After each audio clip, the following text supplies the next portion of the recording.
And we're back with another weekly market breakdown. You know, that video where we take a look at the market from both a technical and a fundamental perspective.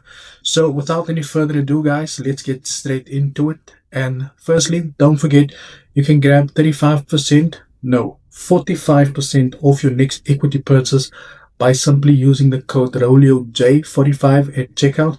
I will leave it in the pinned comment section below, guys. 45% at checkout for you with equity heads. Also, Trading Views running also a Black Friday special where you can get up to 80% off your first month with them.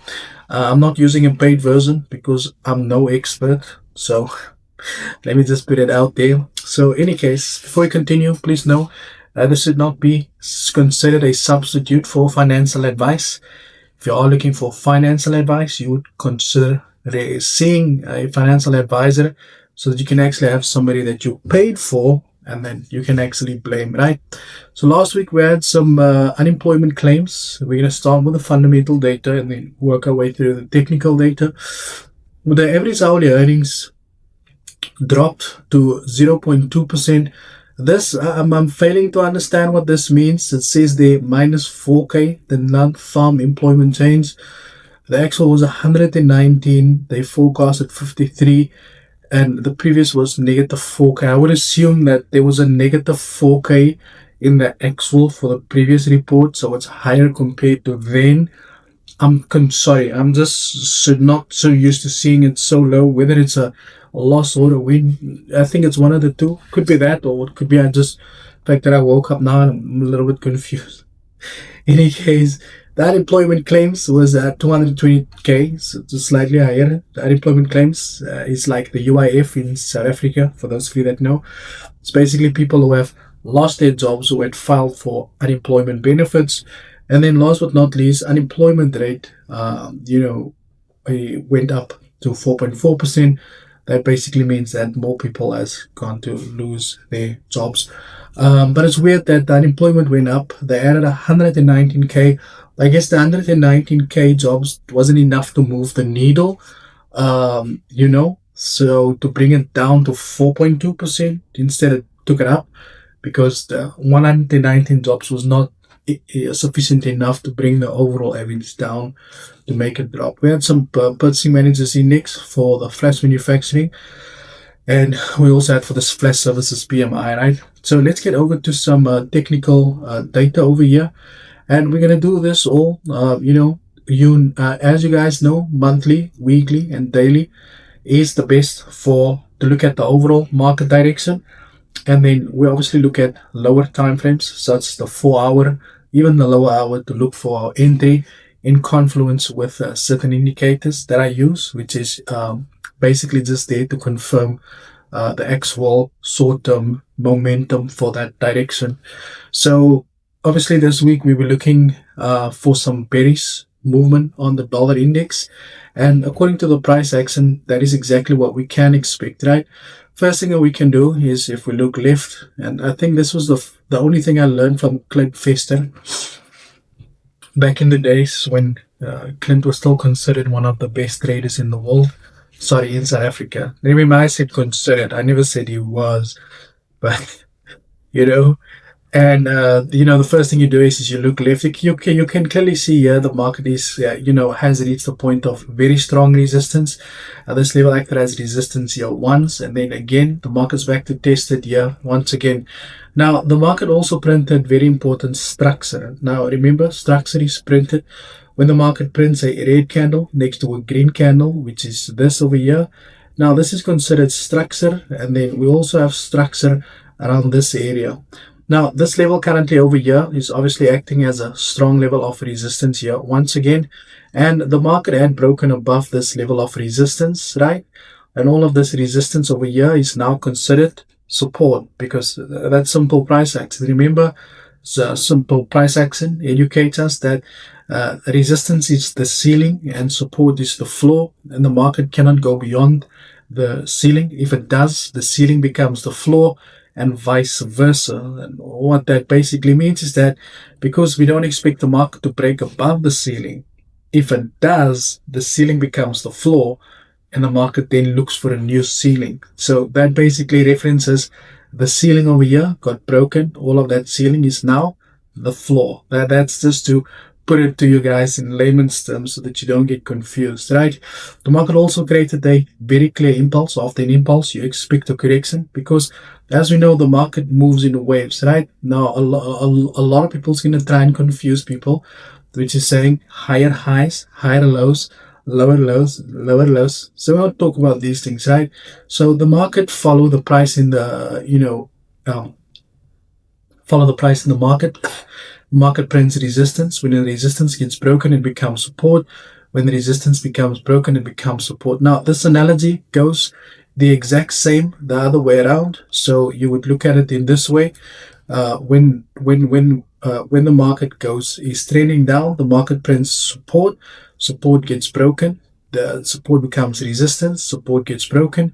Support becomes resistance. And this is how we say that the market moves in waves. And if you scroll out on this market, whether it's a bearish market or whether it's a bullish market, simple examples is the market will always follow the price action in the market, regardless. And when we go the other way around, you'll see as the market prints support, it come back, hit it as a resistance, print support, come back, hit it as a resistance, and then we're going that way. So these are normally things you'd pay 5, 6, 8, 10, 6, 7,000 rand people to pay to teach you, and then they call it the Super Mario Bros strategy. So that's simple price action moves in the market. So where were we? So the market over here printed a clear impulse. After an impulse, you obviously expect a correction, right?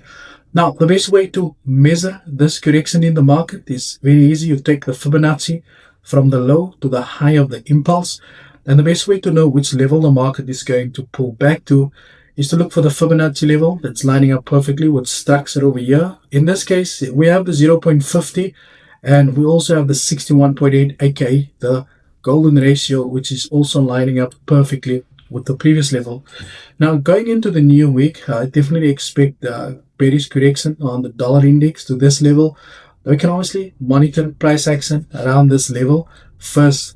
Now, as always, guys, you have to be reactive, not predictive. Learn to adapt to the ever-changing market environment. It's also very important to understand that we follow the same analogy that we do on higher time frames where the market breaks the structure in order to confirm a shift in market direction. So if you are looking to go short into this dollar index market, you'll obviously want to wait for the price action to shift bearish on lower time frames. You know the same analogy, you just use it on lower time frames. Now, next up, we're going to dive straight into GBP USD. And obviously, because we do expect a weaker dollar index, we're expecting some strength in the GBP USD. And for this case, we got a clear impulse and we expect a correction. We also have what's known as an M formation. Now, an M formation is considered a bearish pattern from a technical perspective. We have a very clear impulse here. After an impulse, you expect a correction. Take the Fibonacci from the high to the low. We got a clear 0.50% lining up perfectly with the neckline of the information as we identified on lower time frames. Sorry, as we identified previously, right? Now, for this, I do expect this market to trade slightly higher because if you measure the space or the distance between the resistance and the support where the dollar index needs to reach back to, it's slightly a deeper correction than the 0.50, maybe a 78.6 on this, because why? If we look into this new week, we also got some PPI retail sales, and we've got some very important, and if there's one thing that you might have never learned is that the market normally trades around these hefty prices just before these news events come out. Now, here we go. Next again, Euro USD, a massive impulse. We do expect a correction. Take the Fibonacci from the high to the low. We can see here that we do have this 0.382. It's lining up perfectly with the structure that the market had printed over here.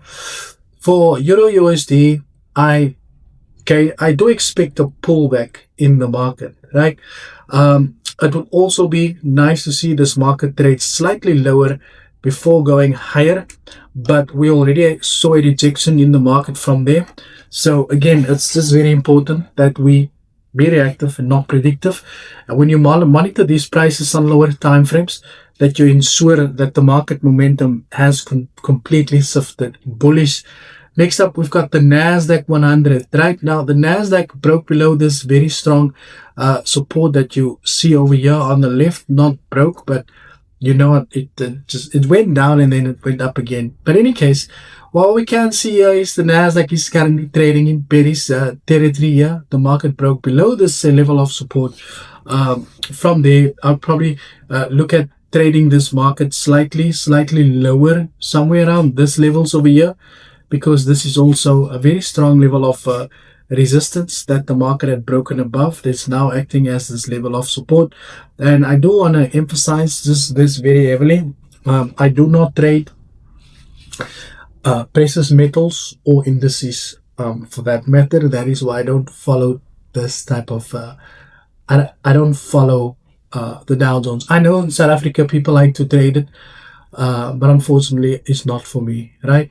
This market over here is currently looks like it's just started to trade into this this range. Maybe, I'm not sure, because we also have we also have structure around this level. But the way I read the current price action, I would probably expect us to go lower. Alternatively, we might also break above this, above this, get a pullback, and then a continuation. We are more bearish on the Dow Jones than we are on, than we are bullish. But guys, as traders, you have to be reactive and not predictive. It's a dangerous game to be predictive.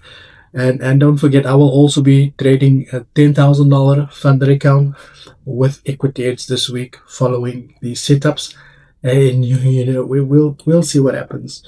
Over here, we have nothing, right? This market came into this range, like I explained last week, and gold hasn't broken out of this range ever since. We're still moving within this, and we will have to wait to see what happens here on this side, guys.